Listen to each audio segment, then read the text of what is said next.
Welcome home to USA Global TV and Radio.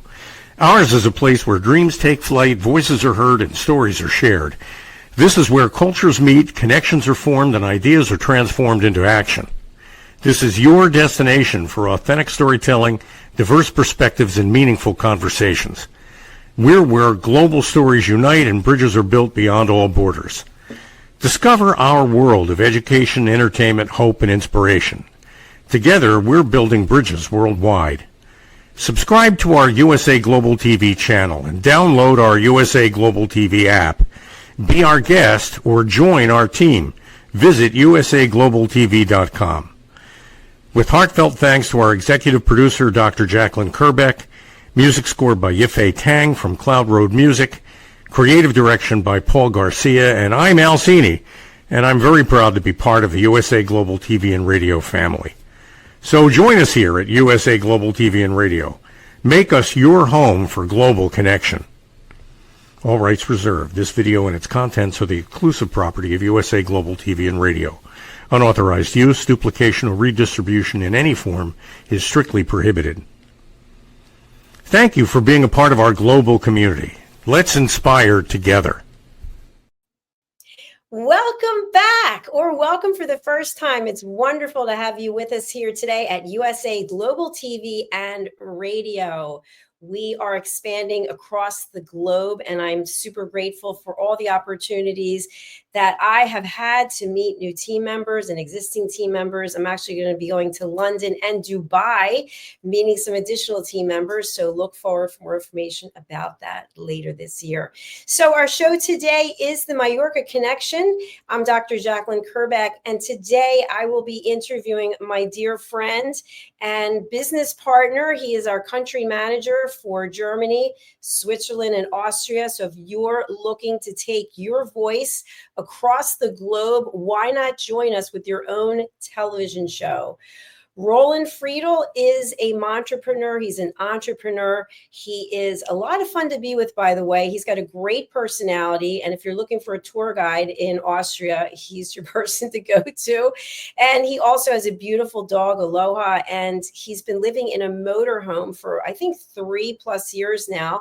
Not everybody can live in an RV and be extremely productive, extremely healthy like he is. So I'm going to be asking him some questions. If you missed it, we just did a show together. It's Your Healthy Lifestyle. And Roland's probably done 300 or 400 or 500 episodes of various TV shows here. Go over to our YouTube channels, USA Global TV and Radio, and Dr. Jacqueline Kerbeck, and you can just put in his name and you'll see all the episodes that have come up. So let's welcome the star of our show, Mr. Roland Friedl. Hello. Hello, Dr. Jacqueline. Hello to the audience. Good morning, good afternoon, good evening, wherever you're joining us. Cool to be back. It's good to have you back. And I always think it's important that we just get this out there so people understand why the Mallorca Connection, why that name? Yeah, the Mallorca Connection came because when I started with USA Global TV and Radio, I guess in September it's going to be 4 years now. You asked me what kind of topic you want to talk about, and I said, oh, there's so many topics, man. I have such a broad experience and knowledge because I'm so curious to learn and experience, and so I couldn't say this or this or this or this. So I said, and at the time, I've been living on this beautiful island of Mallorca, which I left 3 years ago. And so we called it the Mallorca Connection because Mallorca has been my home base for 14 years. So we call it the Mallorca Connection. And to be honest, the first interview guests on my show all have been living on Mallorca too. And from what I understand, there are some A-list celebrities who also have a place in Mallorca. I think Michael Douglas and Catherine Zeta-Jones. And you met them at some point, didn't you? I met him 3 times on a golf course and for dinner. Yeah, the reason why Michael is often in Mallorca, because his first wife, Diane, she is Mallorquin. And they have a fabulous house there, and they're still good friends. And so sometimes he's coming over. We've set John's tour, the kids, and he's playing golf in Andratx.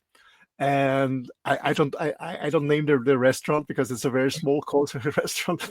And I met him two times on the golf course and once in the restaurant. Yeah.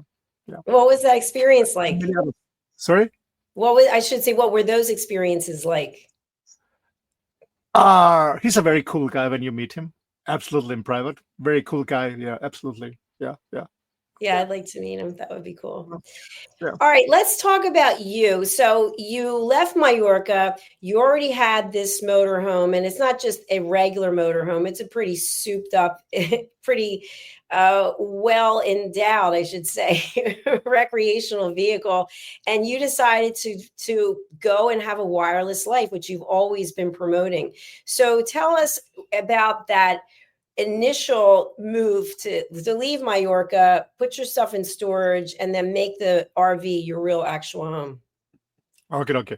So first of all, my RV for Europe, it's quite a large one. For the US, it's quite a smaller one because you have much larger ones because you have broader roads and stuff like that. Yeah, but actually my motorhome is designed for 6 persons, so it's 3 double beds, so it's quite large. So for me and my lord, it's plenty of space.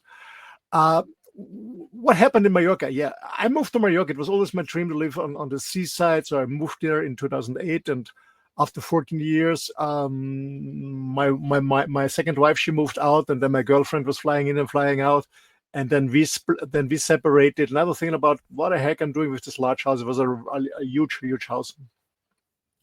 And it was a beautiful one. I loved it. And we hosted a lot of yoga retreats there.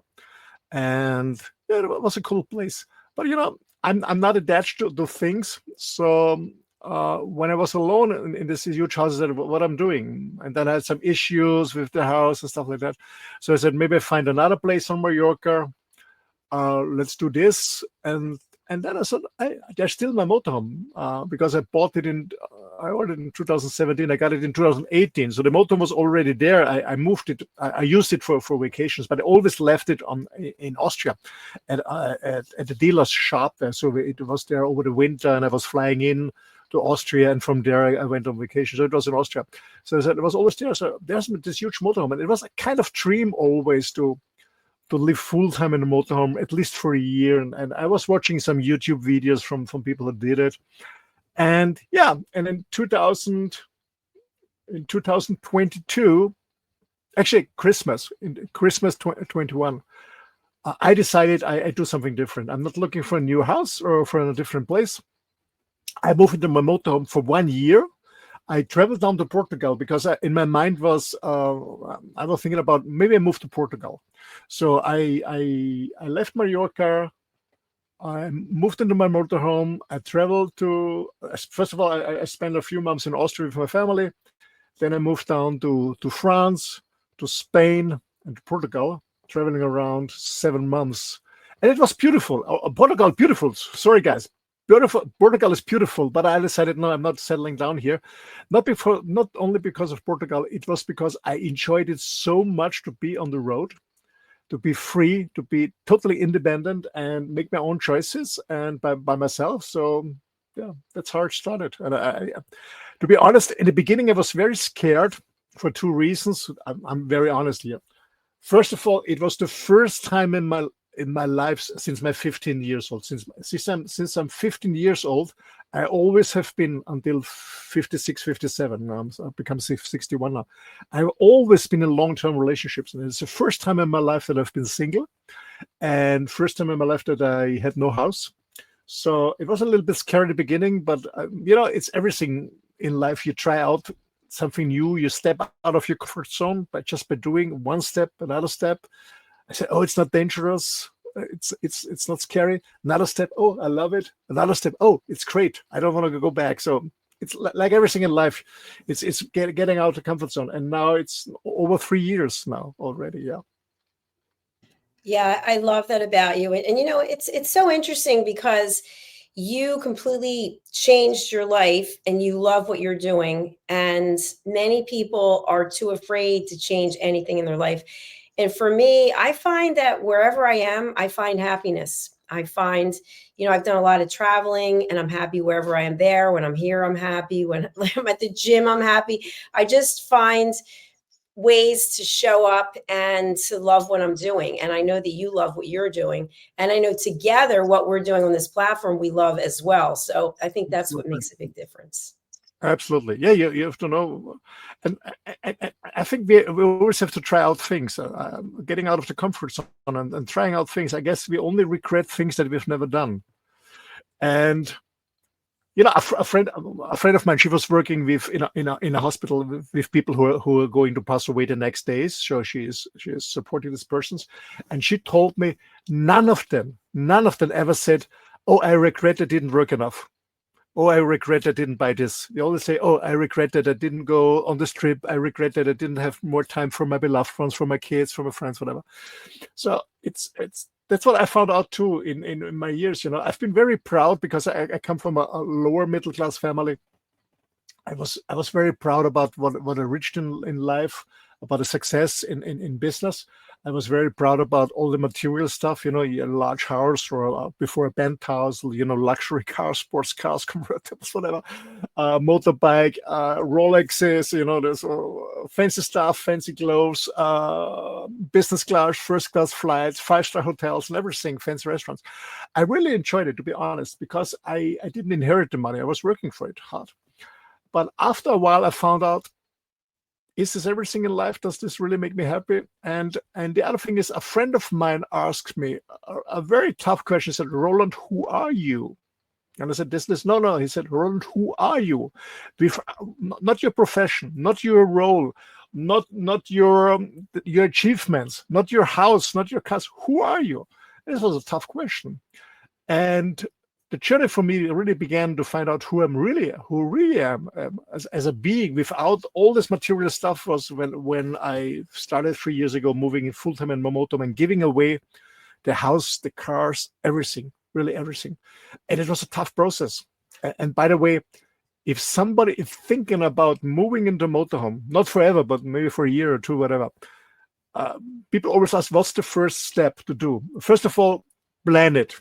Yeah, plan it a year, maybe two, plan it. But the first step ever, and that's the first tip and secret I'm giving, is get rid of stuff. That's the first thing. Get rid of stuff first. Because I'm we have too sorry. much stuff. I thought you were going to go on from get rid of stuff. Yeah, I said, get rid of stuff. That's the first thing. Get rid of stuff. Really, in a house and apartment, I don't know. There's a website you can download a calendar. It's 30 days, and it says day 1, get rid of 1 stuff. Day 2, get rid of 2 things. Day 3, 3, and then so at the end of the month on day 30, get rid of 30 stuff. So at the end, it's 490 something. So it's a hell of stuff you get rid. What I mean by clothes you don't wear anymore. Maybe books you don't read anymore. Stuff that's just hanging around. And the thing is, we are educated in school and from society and from commercials and from the industry. We are only a valuable person when we have things. So we are collecting things, material stuff. A lot of, and it's not about material. I still have material stuff. I like some motorhome. That's not the point. But we have too much. It's just too much. Yeah. I remember I had a how you call this, when I had a wardrobe. I had 50 suits. I had 200 how you call it, skirts 200 shirts. I had 250, I will never forget this, silk ties. And I said, what the heck am I doing here? So I decided to get rid of it. Now I have still 1 suit. I still in my motor, because sometimes I see clients, I fly to my clients, or I drive with my motor on the clients. So of course I have a suit for business. Of course I have shirt, proper shoes, and everything. But just one, and four business shirts I have. And so it's less and less. It's not against material thing. It's just we collect too much stuff, and we are so scared to lose things. Yeah, I agree with you. I know myself. I think I've moved 27 times, and every time I have to purge. And of course, my mother had a home after she passed away, and it took me about 2 months to clear out 40 years worth of stuff, and that wasn't her only home. So it is amazing how much stuff we gather, and it feels so liberating to get rid of things. So going back to you and your RV, so the first thing is you're going to make a plan before you move into an RV, and that includes getting rid of stuff.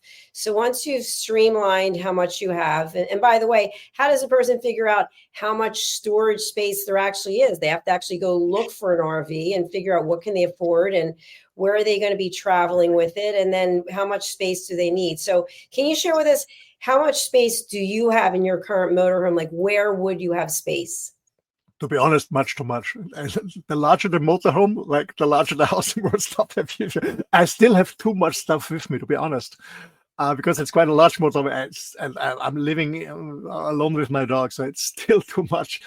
Still too much sports gear, still too much clothes. Yeah, still too much.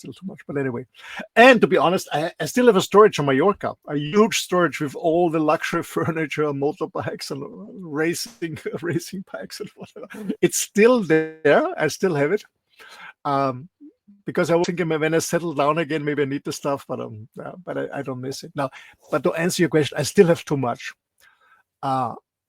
Because the modem is quite large, it has a lot of storage, and so you bring more stuff. But my plan is in August, when I'm back in my auntie's house, my plan is to get rid of minimum 30% of the stuff in my motorhome. Maybe do a flea market or donate it, but that's my plan for August, to get rid of 30% of my stuff in my motorhome. Yeah. Well, I think also we get rid of stuff, but then we replace it because I got plenty of room. I could get more stuff. And there's actually a very famous comedic skit, and I'm trying to think. I think it was done by, I want to say George Carlin, but I don't think it was him. I don't want to say the wrong person, but it's actually about how you have stuff and then you need to get a place to accommodate your stuff. So then you get an apartment, and then you get too much stuff, or you have more people, and now you have to get a house to accommodate all of you. Then the house is stuffed, and you have to get a bigger house because you have more stuff. And it is interesting that if we actually looked at what we would need, and by the way, a quick digression, as you know, where I live, there was a flood, and I had to get whatever stuff I was taking and get out. And the only thing I took some jewelry, I took my computer, and I took 3 pairs of sneakers and a jump rope. So it is interesting what you take when you think, wow, this is all I'm going to be able to have. Absolutely. I remember around 4 years, for 6 years before I moved to Mallorca. I remember I've been working as a consultant for a self-storage company. My gosh, and I said, this is a business, because people have so much stuff. Even they cannot park their car in the garage because the garage is full with stuff. So self-storage became a huge business. Absolutely. And another thing is, I remember when both my parents have been separated, and they're living in 2 different houses, and both. Actually, my mom, she really was dementia. My dad said he also wants to go in a residency. He doesn't like to live by himself, being alone and cook for himself. So I found a really good place for both of them in a residency. And then I had to give up their homes. And I was alone to really clean everything up, get rid of all the furniture, get rid of all the stuff. And I thought, my goodness, I will never do this to my sons when I pass away. I'll never do this to my son. It was a hell of work for days and days and days to get rid of all the furniture, of all the dishes, of all the clothes, and all the stuff. It was a hell of work. How much stuff my mom and my dad in 2 homes collected. And I said, no, I will never do this to my kids. Never, ever. I feel your pain. As I mentioned, it took me 2 months to clear out my mother's house. The fun thing about it was that you can put stuff up for sale on Facebook or on the local groups that they have.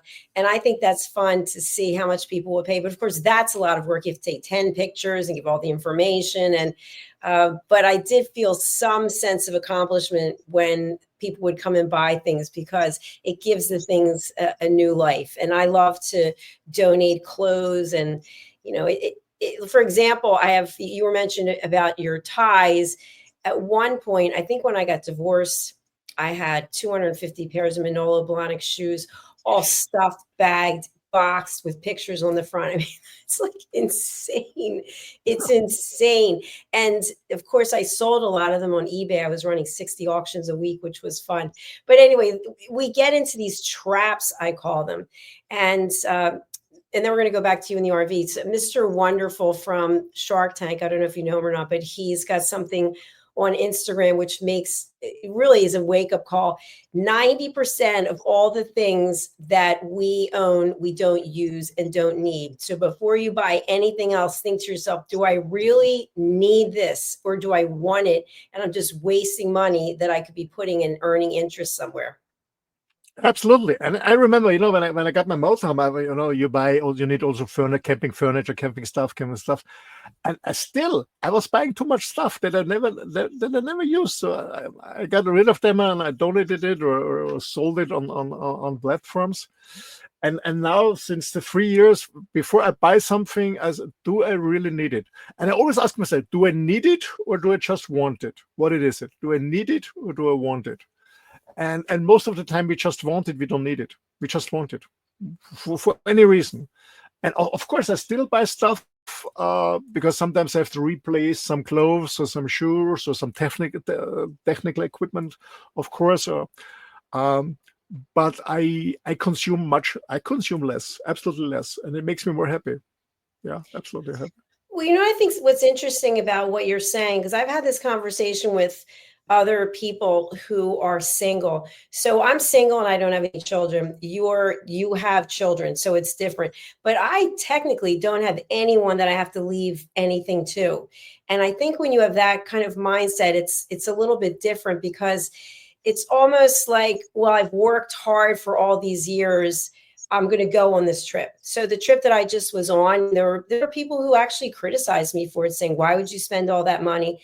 Because I like the experience. Like, I'm very interested in experiences and seeing other cultures and meeting, obviously, people on the team. And that's important to me. But to some people, that would be a waste of money. But I look at it like, at this stage of my life, if I've got 25 years left to live, I want to travel and see the world.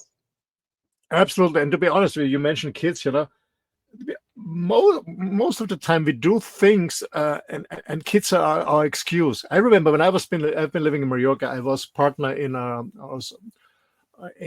hotel in a vineyard, in a winery, in quite a successful in Mallorca until 2011, and then I sold my parts.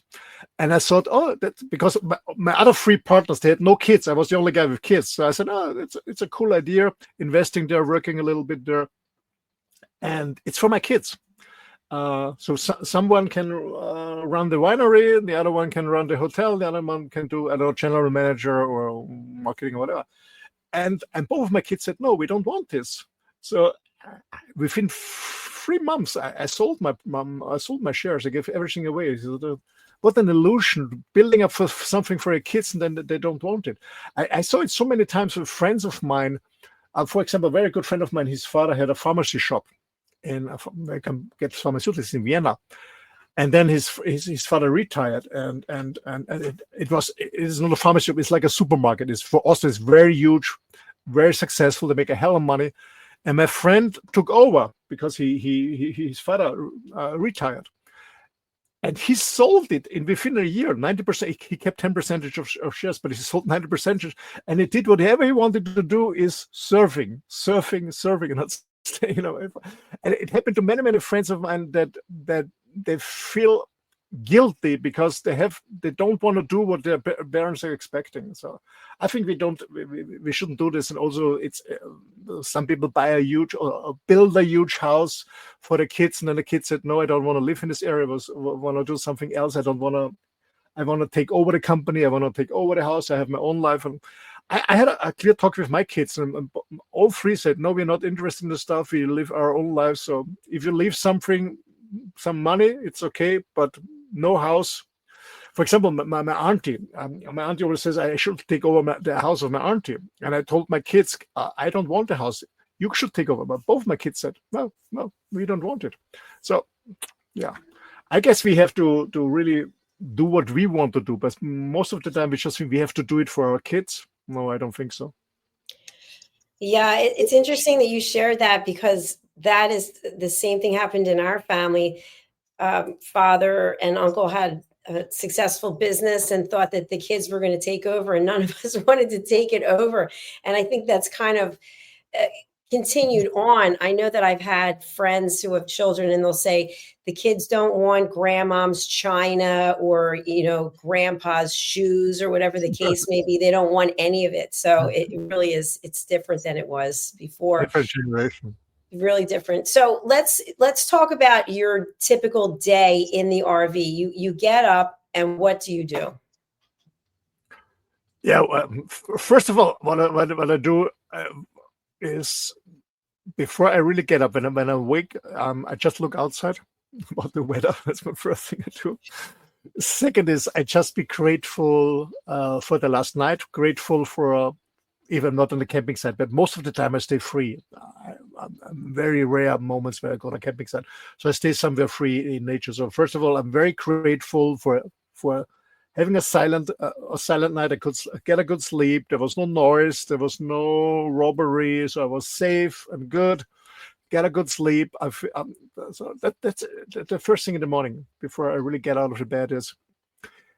For me, the shortest prayer is just say thankful. I'm just very grateful and thankful for the last day, for the night, for the day before, the night, and for the day, the present day that is ahead of me. That's the first thing I do. Second thing is normally I put on my clothes and then I walk my dog, Aloha. That's the first thing.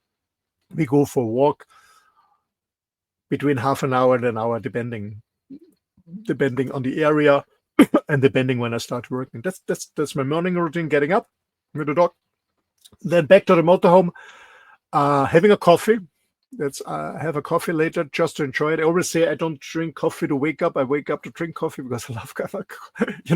We met in Vienna, so I love coffee.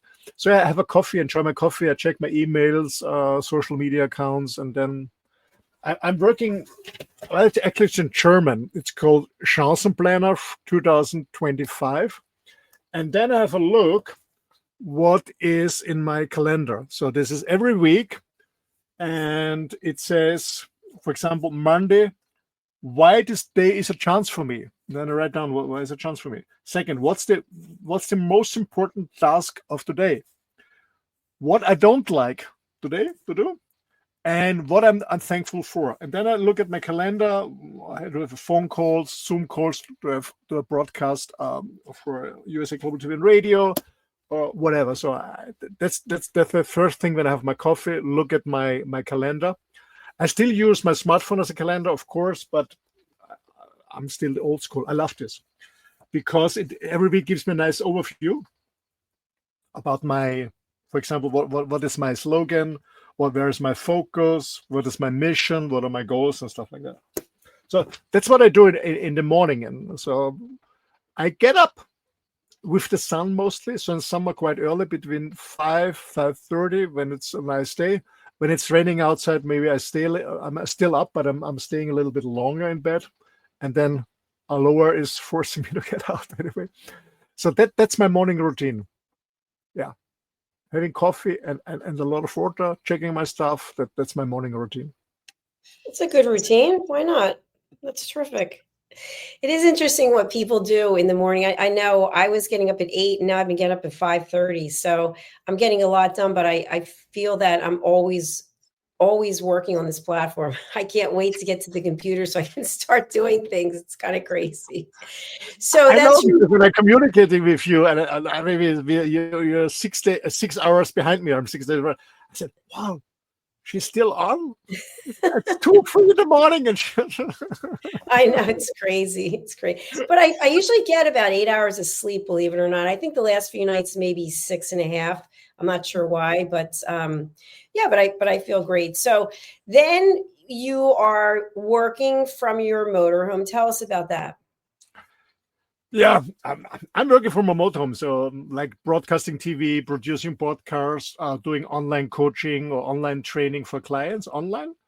Or sometimes I travel to clients and see them in person in a hotel or on their venue. So I'm working during the day. Not this week. to be honest. I'm working in the afternoon this week because this week this week and next week I'm more like on vacation. So I do a lot of sports in the morning. Here I do every day. I go on a different venue. I do archery, so I'm shooting on 3D animals.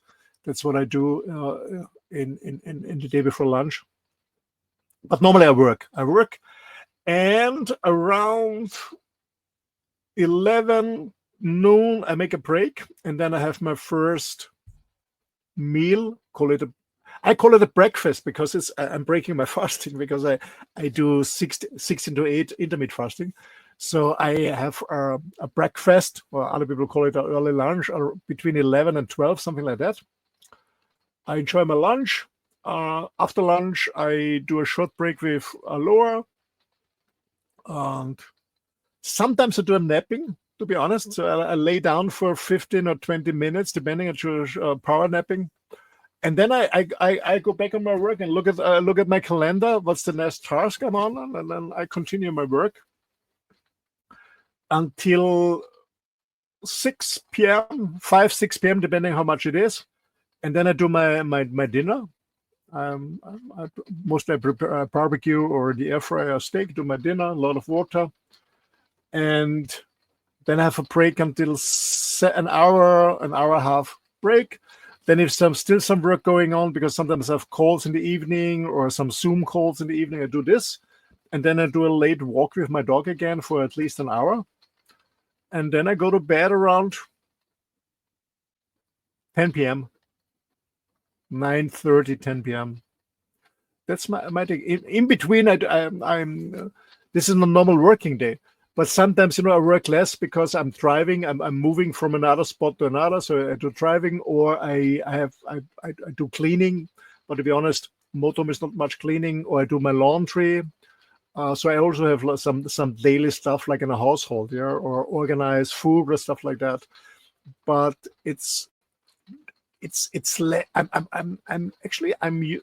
I call it wasting. I'm wasting less and less time in daily stuff like cleaning, household, because it's not because I'm a messy. It's very clean here, but it's just a few square meter. It's not large like a house, so it's easy to clean. That's very fast. That's really appreciate that I don't have much cleaning stuff like that. So yeah, that's a normal day. So I have a normal life, like a person that is working from home, like is remotely working from his own house. I just do it in my motorhome, and the difference is that my motorhome, my house is flexible, so I move it from another space to another space. Maybe I go to the mountains, I go to the lakeside, I go to the river, I go to the seaside. I'm changing the spots, but the rest of the day is quite normal, quite normal. So what do you have to do in order to find a place that you can go? And do these campsites or campgrounds, do they take reservations? Is it first come, first serve? No, I never make reservations for campsites. Only when I go to Vienna. Only when I go to Vienna, because it's always crowded. That's the only reservation I made 2 times in Vienna. No, never ever. Because, for example, for this, I left my auntie's house on Friday morning, and I'm now on a tour through Austria, Switzerland, Germany for the next 4 weeks. And I planned the first 2 weeks where I will stay overnight in free, so where I find a spot again free. But 50% of my plan is different, so I'm very flexible. For example, I'm spending the night here on a place that was not on my plan. I was planning to stay somewhere different, but the network is not good, so I'm here. No, I'm not planning in advance a lot, to be honest, because I love flexibility. I love freedom. Sometimes I go there to a spot, I think it's nice, and I said, no, it's not. It looks nice on maybe on internet. It looks nice on a YouTube video, but I don't like the spot. Not for me. And sometimes I find a spot that was not in my mind, and I said, oh, that's beautiful here. Let's stay here. It's safe to stay. I'm allowed to stay. There's no signs that said no. The network is good, because I always need a good network for working. So I'm very flexible. I'm very flexible on that. And when you say flexible, you're also a yoga enthusiast. Do you practice any yoga in your in or out of the motorhome to help you with your travels, because you're driving a lot, right? So that gets to your back even and your posture. Well, I do a lot of walking with my dog, a minimum of 10,000 steps. Mostly it's more, 12, 15. Yesterday it was 16,000 steps. So I do a lot of walking with my dog. Yoga, I don't practice asana that much anymore, to be honest. Absolutely not. I do a lot of meditation. Do a lot of breathing, but I do the meditation, the breathing, mostly during the walk. So I be very in the present moment. Or when I wash my dishes, it's also meditation. I'm just what does it mean meditating? Meditating means being in the present moment. I just focus on what I'm doing. Not my mind is not going around. I'm not thinking about what I'm doing tomorrow, what I did yesterday, what I'm eating in 5 minutes. I just focus on my work. That's for me meditation. So I do it with my cleaning my dishes, with my walking my dog. I do my breathing exercise when I walk my dog. So I try to really be aware about my breathing, inhaling and exhaling, being aware about that. I do a lot of sports, so I don't have any issues, back pain or something. Besides walking, I do my workout. So I have kettlebells with me, I have TRX with me, I have rubber bands with me. So I do a little bit workout every day. I do stretching every day, a little bit. When I mean a little bit, for me it's half an hour, and it's 30 minutes more than many people do. So I don't do that much, but I do it on a regular basis. So I don't have any issues from driving with neck or back pain or so. Not at all. Not at all. That's terrific. That's true, because I'm very active myself, and I'll find if I'm driving for 2 or 3 hours, all of a sudden I kind of get like numbness, kind of numb on my one side. And I know other people have this too. And I don't practice yoga anymore either, but I was thinking it might make sense to start doing it. Maybe I'm doing too much weightlifting or too much spinning or something. I don't know. But anyway, so then at the end of your day, do you ever have any concerns about crime? I know that you did have something happen to you. Do you feel just as safe in the motorhome as you did when you were in your actual home? Well, I feel safe in my motor, absolutely. And anyway, before it was Abayomi, my Ridgeback. Now it's Aloha, this guarding dog with me, so they're absolutely protective. So I feel absolutely safe. I mean, it happened to me. I remember before we broadcasted a show.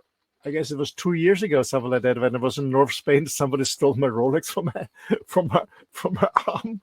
I guess half an hour before we did a show. Of course, there can always happen something, but I trust the process. Sometimes, not in Austria, but sometimes in France or in Spain, I park my motorhome for the night and then have just a feeling. I cannot explain it. There's a feeling that it's not a good spot, and then I leave and find a different spot.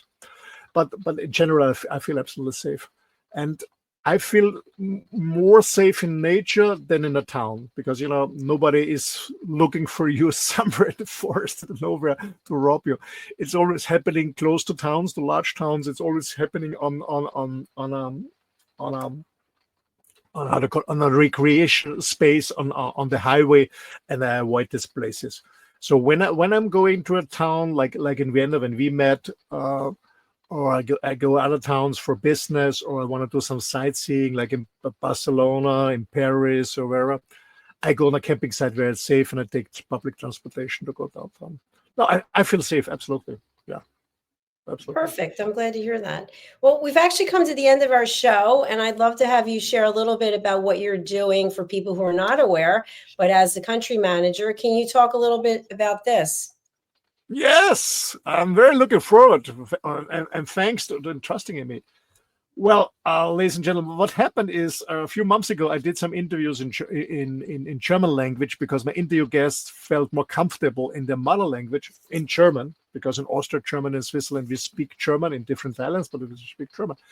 And so the idea came up, together with Future Tackling, to expand USA Global TV and Radio in different areas. And so I'm very happy to become like the country partner for the DACH region, the German-speaking countries in Europe, Germany, Austria, and Switzerland, and support people who want to run their own or host their own weekly show and USA Global TV and Radio and streaming show, and to get more presence or get a broader audience and share their wisdom, share their knowledge, share their what they are doing. And I'm very excited about that. That USA Global TV and Radio is not only broadcasting in English, but in the future also in German. I know that they will come in Polish, maybe in France, and in French and other languages. So we go more global. And I guess the advantage for our interview guests is they can speak in the mother language to feel safe. And the other thing is that we give the opportunity to people also to host shows in their mother language and spread their knowledge and experience, as I said. Yeah, I'm very thrilled. I'm very looking forward. I guess the best is yet to come. And if someone is just listening and wants to run his or her own German-speaking weekly show about whatever topic is, don't hesitate to contact me. Best is send me an email, and then we find a time on Calendly where we talk about what you're doing, what you want to do, what your plans are, what your commitment looks like. So send me an email at office@rolandfriedl.com. I will spell it for you guys. office@rolandfriedl.com. office@rolandfriedl.com. Send me an email. And I have to say something is also for beginners. If you have absolutely no experience in hosting a show, don't hesitate. For me, it was the same. It happened 4 years ago that a friend of mine asked me if I want to be a guest on his show. So I did it. And then Dr. Jacqueline Kerbeck contacted me if I want to run my own shows, and I said, yeah, why not? Because I always try new things that get out of my comfort zone. And I can only say it really was an amazing journey so far, and it will be more, because you learn a lot. It's an amazing community. I made some good friends. I learned a lot from my colleagues. I learned a lot from Dr. Jacqueline. I learned a lot good people. For example, Red. I just mentioned Red because I will bring my American book with Red together. So it's a huge opportunity for you, for personal growth, to show your face to a broader audience worldwide in your mother language. You can also share your wisdom, experience, show your work, and you learn on the other, and you participate in this amazing community, or what we call our global USA Global TV and Radio family. So don't hesitate to contact me. Thank you. Thank you, Roland. And I just like to add that you and others who've been with me, we've helped build this brand. So somebody coming on now doesn't have to do all the legwork that we did in the beginning. So now is a perfect time for people to join us. Absolutely. So thank you very much. We are going to sign off. Dr. Madeline Chan has her Talking Heads episode that's coming up right after this. Sure. Anything you want to share before we go? No, I can only tell people, especially for the German-speaking market, the best is yet to come, because it's something brand new in Europe. It's not very common in Europe, streaming TV. It's an amazing opportunity. And when you're the first, you learn a lot, and be there from the beginning. It will change your business. Absolutely. All right. Thank you, everyone. If you happen to be watching from our YouTube channels, please do subscribe. We'd love to have you get notified about all of our shows. Roland, I'll see you later. Enjoy your evening. And bye, everyone. We'll be right back with our next show. Bye-bye. USA Global TV and Radio proudly presents Tracy Cram-Perkins, a dementia caregiving survivor teaching how to balance care with peace of mind. #1 resource for dementia caregivers. It's the book, Dementia Home Care, How to Prepare Before, During, and After. Over 17,000 copies sold of this must-have guide. And now a testimonial from Tracy Smith. If I was to describe this book to someone who is going through a similar situation, I would underscore how important it is to have some sort of a tool or a guidebook to help you through certain stages. And there's so many, it's such an unknown topic to the average person. And to have this as a reference is essential. It's going to help you get through it personally, as well as help your loved one manage. To learn more, go to TracyCramPerkins.com. Tracy Cram Perkins is an award-winning author. She's also the host of Dementia Home Care television show. Watch it here on USA Global TV and Radio. In a world craving connection, one platform dared to dream bigger. USA Global TV and Radio, a beacon for global voices, authentic storytelling, and elevated listening. Led by visionary Dr. Jacqueline Kerbeck, the journey from a spark to a global force is now captured in one inspiring book.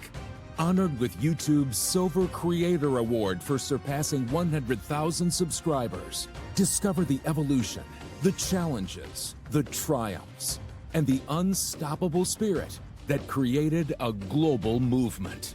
Executive producer Dr. Jacqueline Kerbeck. Music score by Yeffy Tang. Creative director Paul Garcia. This video and its contents are the exclusive property of USA Global TV and Radio. Unauthorized use, duplication, or redistribution in any form is strictly prohibited. Now an Amazon #1 new release in paperback and ebook. Broadcasting Brilliance, the evolution of USA Global TV and Radio, is inspiring readers around the world. Join the movement that's redefining global media one story at a time.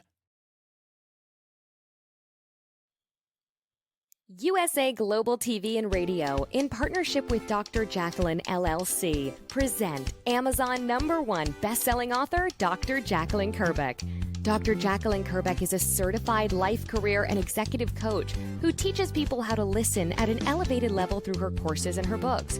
Dr. Kerbeck teaches her clients how to open their hearts and express themselves through their creative genius. In her children's book series, The Amazing Adventures of Lady Ella, the listening mentor, Dr. Kerbeck teaches children and their families how to listen at an elevated level. Dr. Kerbeck has worked with clients across the world to guide them in how to express themselves and communicate at a highly effective level. Join our team of elevated listeners so you can listen without judgment, without providing a solution, without interruption, and without stealing the stage. To order your books today, go to drjacqueline.com or Amazon.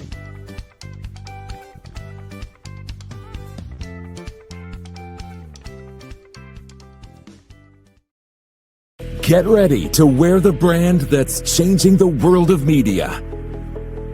Introducing the official USA Global TV and Radio online store. From our TV show hosts to our incredible global guests, you asked, we delivered. Rep your appearance with pride. Whether you've been on air, hosted a show, or tuned in, we have something just for you. Visit us at usaglobaltvradioshoп.myspreadshop.com and start shopping today.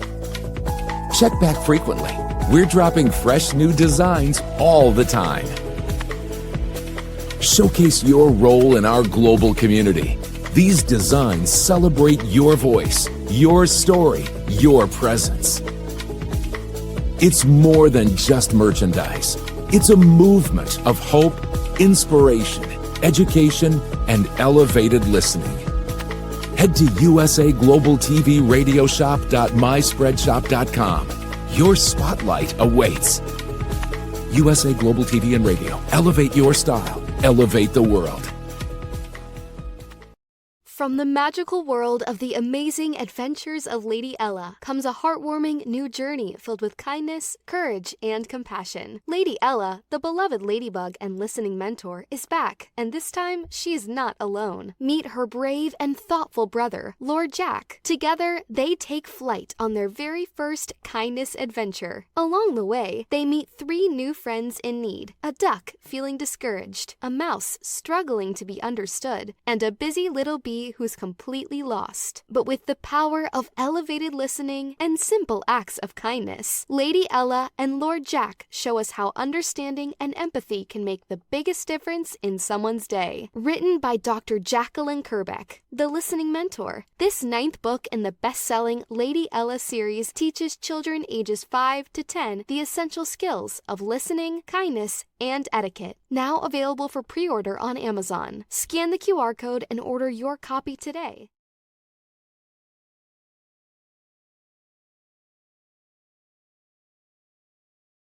Thank you, viewers and listeners of USA Global TV and Radio, for joining us today. We're honoured to have your time and attention as part of our global community. At USA Global TV and Radio, we believe in the power of authentic conversations, meaningful connections, and creating a world of possibilities together. Want to be part of something bigger? Join our team of elevated listeners at usaglobaltv.com, a space where your voice matters and your ability to listen transforms relationships. Stay connected with us across all our platforms for thought-provoking discussions, expert insights, and empowering stories. Subscribe to our channels at youtube.com/c/USA Global TV. Follow us on social media and explore the endless opportunities we're creating for growth, learning, and inspiration. Together, we're not just broadcasting, we're building bridges and changing lives one conversation at a time. For inquiries, contact us at info@usaglobaltv.com. Music by Johnny Dies. Produced by Executive Producer and Director Dr. Jacqueline Kerbeck. Voiceover by Mike Porter. Creative Direction by Paul Garcia. All rights reserved. Copyright 2025. Visit usaglobaltv.com to view our full terms and conditions.